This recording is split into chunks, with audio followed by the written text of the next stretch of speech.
नमस्कार, एक बार फिर से आप सभी का स्वागत है। इस वीडियो के माध्यम से मैं बहुत यूजफुल जानकारी आप लोगों के साथ शेयर करने वाली हूँ। पति पत्नी के विवाद में जो झूठे मामले होते हैं उसमें 498 ए, डीवी एक्ट, 406, 304 बी, 323 आईपीसी के ये कुछ सेक्शन हैं जिनके अंतर्गत पत्नियां मामला दर्ज कराती थी। लेकिन अब इन कानूनों को बदल दिया गया है।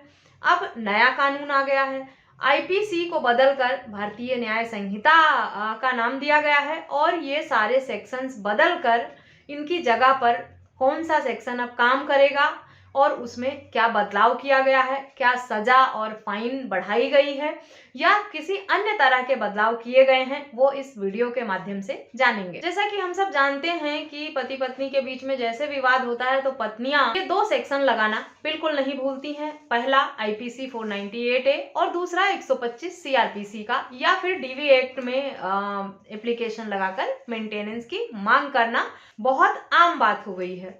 साथ ही आईपीसी 406 के अंतर्गत स्त्री धन न लौटाने का, क्रिमिनल ब्रीच ऑफ ट्रस्ट का मामला भी दर्ज कराती हैं। तो इन सब कानून को बदलकर अब इनकी जगह 498 ए की जगह अब बीएनएस का सेक्शन 85 काम करेगा। इसमें 3 साल की सजा पहले भी थी और अब भी 3 साल की ही सजा का प्रावधान है। स्त्री धन न लौटाने के लिए जो आईपीसी का सेक्शन 406 था उसे अब बीएनएस का 316 कर दिया गया है। इसमें 5 साल की सजा का प्रावधान है। इसमें सजा पहले से बढ़ाई गई है। स्त्री धन न लौटाने का जो मामला है इसमें बर्डन ऑफ प्रूफ जो है वो अब महिलाओं का ही है कि वही साबित करेंगी कि उनका स्त्री धन कब, कहाँ, कैसे रखा हुआ था, लौटाया गया है, नहीं लौटाया गया है, कितना था।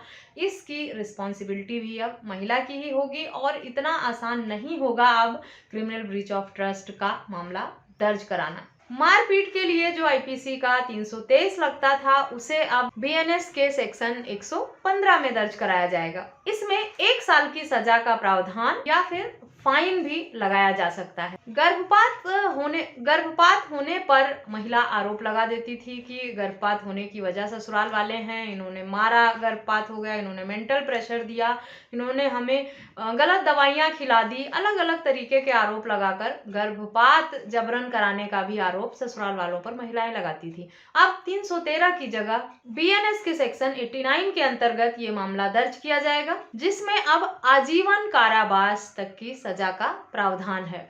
इसमें भी सजा बढ़ा दी गई है। यानी अब कोई व्यक्ति अगर इस तरह का कृत्य करता हुआ पाया जाएगा तो उसके लिए पहले से कहीं ज्यादा कठोर दंड का प्रावधान किया गया है। आईपीसी का 304 बी जो था डाउरी डेथ का मामला, इसकी जगह अब बीएनएस का सेक्शन 80 काम करेगा। इसमें 7 साल कम से कम सजा का प्रावधान है और अधिकतम आजीवन कारावास तक की सजा का प्रावधान किया गया है। तो ये कुछ सेक्शंस हैं जो पुरुषों के खिलाफ महिलाएं इस्तेमाल करती हैं, शादीशुदा महिला अपने ससुराल वालों के खिलाफ इस्तेमाल करती हैं, जिन्हें अब बदल कर किन सेक्शन का नाम दिया गया है, साथ ही उनकी सजा भी बढ़ा दी गई है। आशा करती हूँ जानकारी आपके लिए यूजफुल होगी। यानी अब सिर्फ सेक्शंस के, धाराओं के नाम ही नहीं बदले हैं, सजा में भी बदलाव किया गया है।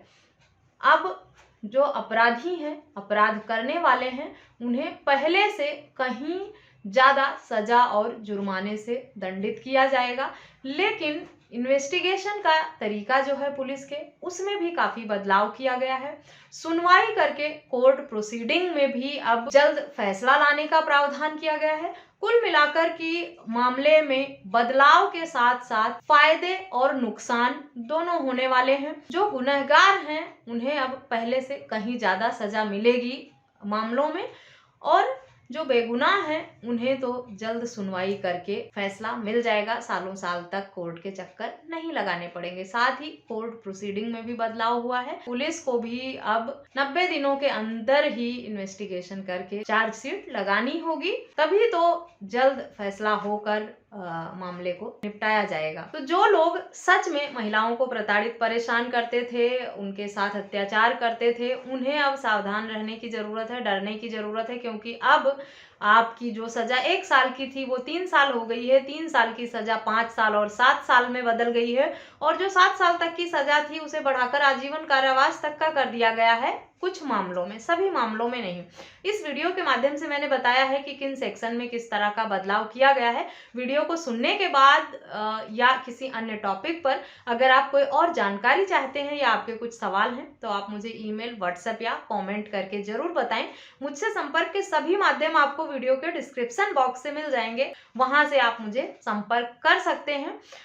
मेरे चैनल पर नए हैं, अब तक सब्सक्राइब नहीं किया है तो प्लीज सब्सक्राइब करके बेल आइकन को जरूर प्रेस करें ताकि इस तरह की और भी इंफॉर्मेटिव वीडियोस आपको मिलती रहें। इस वीडियो में बस इतना ही, मिलते हैं नेक्स्ट वीडियो में, तब तक के लिए थैंक यू एंड बाय।